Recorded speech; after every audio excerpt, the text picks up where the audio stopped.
Hallo, heute ist Samstag, der 4. September 2021. Willkommen zurück auf der Couch. Mensch, schon wieder ein Therapievideo. Ich habe auch einfach gerade einen guten Lauf. Letztes Mal sprach ich ja davon, wie das in unserer Gruppentherapie mit dem Sprechen so ist. Ich sprach darüber, wie das mit dem Sprechen so ist. Ziemlich meta gerade.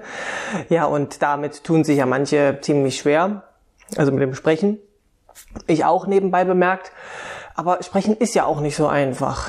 Es könnte ja schließlich sein, dass andere negativ reagieren, die Person nicht ernst nehmen, die gerade gesprochen hat, sie dafür verurteilen oder der Person auch vorwerfen, etwas Verletzendes gesagt zu haben. Da ja schließlich alle Anwesenden in einer Therapie ehrlich aussprechen dürfen, was sie denken, haben eben auch alle die Freiheit, sich gegenseitig ordentlich auf die Füße zu treten.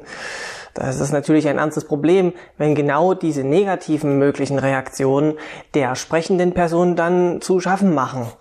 Drum möchte ich im heutigen Video mich mal langsam herantasten an eine ganz wichtige Sache, die man in einer Gruppentherapie meines Erachtens nach so gut lernen und üben kann wie in keiner anderen Therapieform sonst.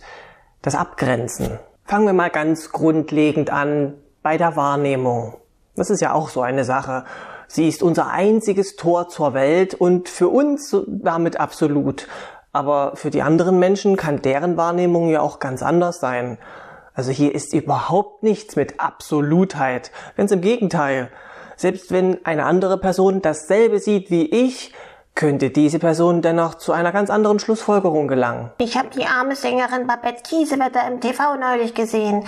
Sie hat sich versungen und war ganz verzweifelt. Sie hat mir so leid getan. Augen auf bei der Berufswahl, würde ich mal sagen. Wer nicht vor einem Publikum singen kann, sollte vielleicht auch keine Sängerin werden. Mehr üben. Vor einem Millionenpublikum stehen kann man aber nicht üben. Ich glaube, ich an ihrer Stelle wäre auf der Stelle in Ohnmacht gefallen. Sie ist ganz schön wütend von der Bühne gestapft nach ihrem Patzer. An dem Abend hätte ich ihr nicht mehr über den Weg laufen wollen. Eine Künstlerin, ein Missgeschick und schon gibt es völlig unterschiedliche Meinungen dazu. Manche sind empathisch und leiden mit der Künstlerin mit, andere sind forsch, vielleicht sogar hämisch und wiederum andere eher eingeschüchtert. Diese völlig verschiedenen Perspektiven treten in einer Gruppe geradezu zwangsläufig auf und sie können sich gegenseitig natürlich durchaus widersprechen. Dazu gleich mehr. Das kann sich, wie in diesem Beispiel, auf etwas beziehen, das draußen in der Welt passiert ist. Das kann aber auch auf etwas zutreffen, was sich innerhalb derselben Gruppe abspielt. Im letzten Video habe ich ja zum Beispiel beschrieben, dass ich immer Angst hatte, ich würde total konfus daherreden und keinen roten Faden in meinen Beschreibungen drin haben und das alles würde überhaupt keinen Sinn ergeben und was nicht alles. Dann habe ich ein paar Mal erzählt und eine andere Teilnehmerin hat mir zurückgemeldet, dass sie meinen Sprachstil gar nicht konfus findet, sondern im Gegenteil, ich in ihren Augen sehr strukturiert sprechen würde. Dem Therapeuten fiel auch noch auf, dass ich zwar inhaltlich alles Mögliche wiedergeben würde, aber die dazu gehörigen Gefühle fehlten irgendwie. Und bei anderen Szenen, die ich erzählte, wo es eigentlich um was ziemlich Ernstes ging, habe ich die Rückmeldung bekommen, dass das gerade total slapstickhaft und ulkig klingen würde, was ich da erzähle. Was ich hier beschreibe, wie die anderen also mich wahrnehmen, das nennt man auch Spiegeln. Dieses Thema habe ich auch schon mehrfach in vergangenen Videos angesprochen. Ich verlinke euch hier oben rechts in der Infoleiste mal ein Video dazu. Diese Spiegelungen verraten mir jetzt etwas über mich, was ich allein nicht herausfinden kann, denn ich allein stehe ja nur mit meiner eigenen Wahrnehmung über mich selbst da und ich habe ja gar kein Bezugssystem, wie realistisch ich mich da überhaupt einschätze. Oft liegen Menschen ja mit ihrer eigenen Selbsteinschätzung spektakulär daneben. Hatten wir auch schon mal. Es gibt also mindestens zwei Seiten. Meine Eigenwahrnehmung und die Fremdwahrnehmung. Wie ich mich selbst wahrnehme versus wie mich die anderen wahrnehmen. Oder natürlich auch umgekehrt, dasselbe gilt für die anderen und umgekehrt natürlich genauso, deren Wahrnehmung von sich selbst und meine eigene Einschätzung von ihnen. Nun kommt aber der Haken an der ganzen Sache. Auf die Rückmeldung, wie die anderen Menschen mich wahrnehmen, ist auch kein Verlass. Nicht nur ich kann mit meiner eigenen Einschätzung von mir selbst meilenweit daneben liegen, die anderen können mich auch mal total fehleinschätzen. Das ist doch nicht zu fassen, Mann. Ist denn auf nichts auf dieser Welt mehr Verlass? Zum Beispiel könnte es sein, dass Tietz, die immer betont sozial auftritt und sich sorgt und mitleidet, von der Mehrheit der Gruppe als besonders angenehm eingeschätzt wird. Nur Ella findet das irgendwie nicht. Sie findet Tietz vielmehr anstrengend und nervig. Also was denn nun? Ist Tietz nun angenehm und pflegeleicht oder geht sie ihren Mitmenschen doch eher auf den Geist? Naja, so leicht lässt sich das eben nicht sagen. Das liegt halt daran, dass andere Menschen eben gerade keine Spiegel sind, auch wenn der Vorgang blöderweise so heißt. Sie geben halt nicht 1:1 wieder, was da ist, sondern sie streuen immer noch etwas von sich selbst in das Spiegelbild mit ein. Es gibt also einen Eigenanteil und einen Fremdanteil. Das ist so ein ähnliches Prinzip, wie ich es am Anfang beschrieben habe bei den Therapeuten.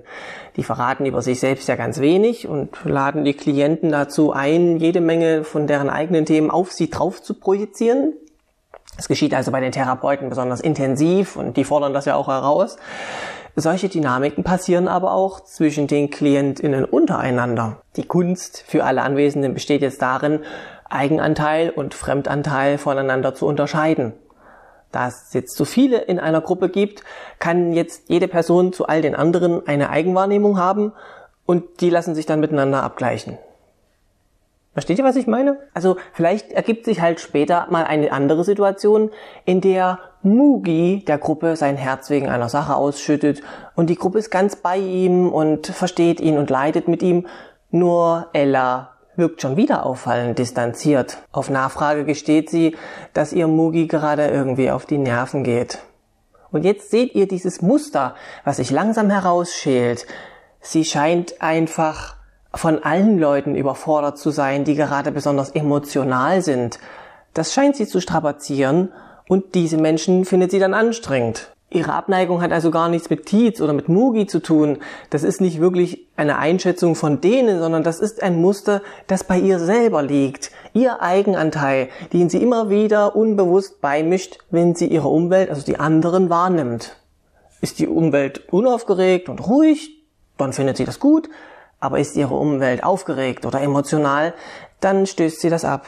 Auch wenn es dann mal zu einem Konflikt kommt, ist es fast immer so, dass beide Konfliktparteien unbewusst oder bewusst irgendwie einen Anteil an der Entstehung dieses Konflikts haben. Irgendwann platzt Tietz der Kragen. Sie spürt, dass Ella auf sie herabblickt und das liegt jetzt nicht nur daran, dass die ungefähr 10-mal so groß ist wie sie. Tietz regt sich fürchterlich auf. Sie wirft Ella vor, sie nicht zu respektieren und arrogant zu sein.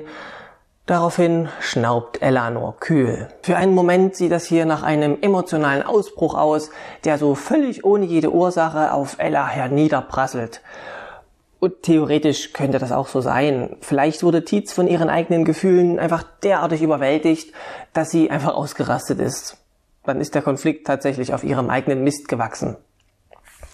Es könnte aber auch sein, und das ist häufiger der Fall, dass Ella nochmal ganz ehrlich und intensiv in sich hineinhorcht und dann bemerkt, dass sie auch einen Anteil an der Misere hat. Sie weiß nämlich, wie zart beseitet und emotional empfindsam Tietz ist.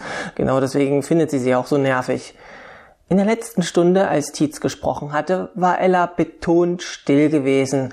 Sie verschwendete nicht einen Atemzug an dem Thema und sie verstrahlte eine Aura des eiskalten Desinteresses.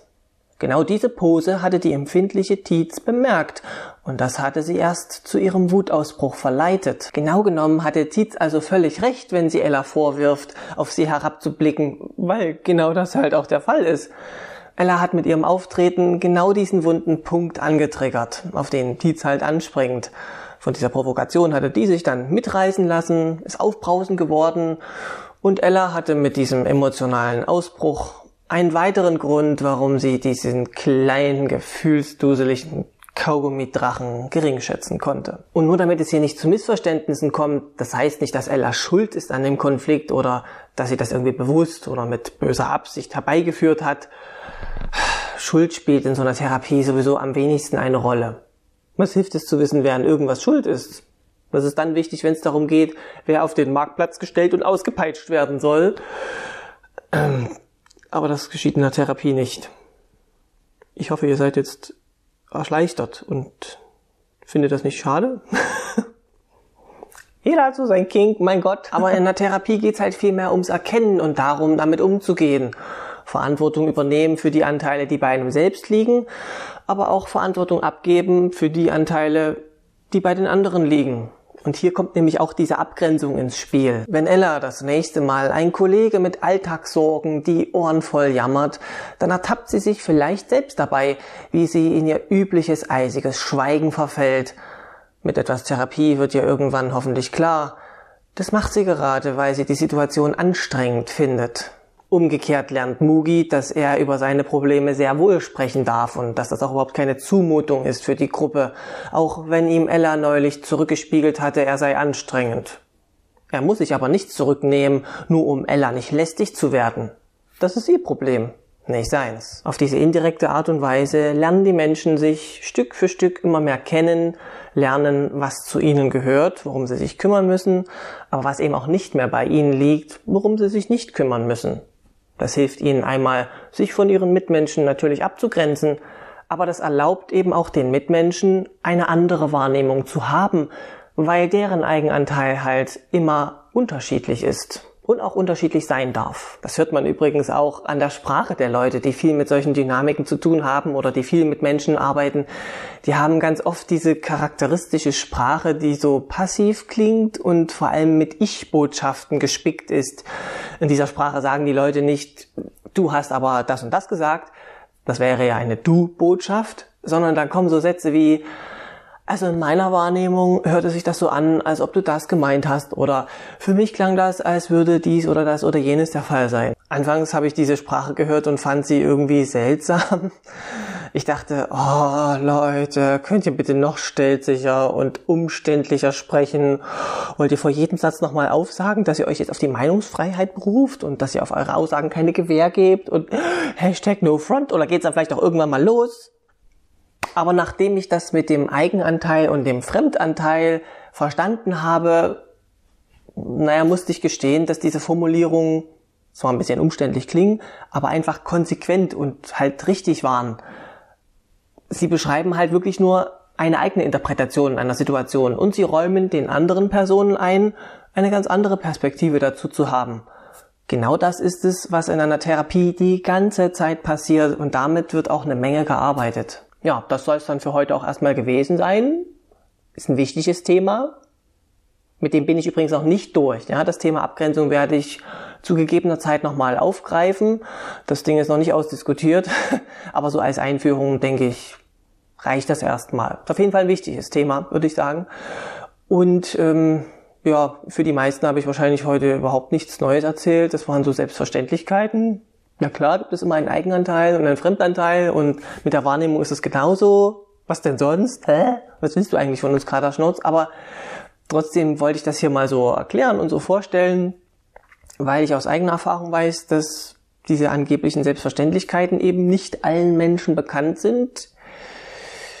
Ja, es sind halt nicht alle immer auf demselben Wissensstand in einer Therapiegruppe, aber das ist außerhalb von Therapiegruppen ja schließlich genauso. Im nächsten Video muss ich mal sehen, welches Thema ich da nehme. Vielleicht werde ich mich mal mit dem Helfen beschäftigen. Das ist auch schon in den Kommentaren häufiger angeklungen.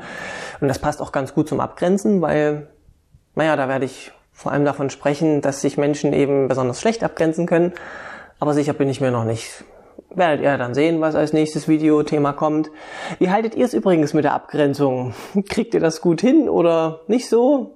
Ich habe schon mitbekommen, dass es da ganz viele, wenn nicht sogar die meisten Leute gibt, die da ein Problem haben. Also es ist keine Schande, wenn ihr da ein Problem habt. Ich kenne das selbst auch. Also schreibt gerne in die Kommentare, wenn ihr auch solche Situationen erlebt habt. Und ansonsten verbleibe ich euch bis zum nächsten Mal mit abgrenzenden Grüßen. Euer Katerschnurz.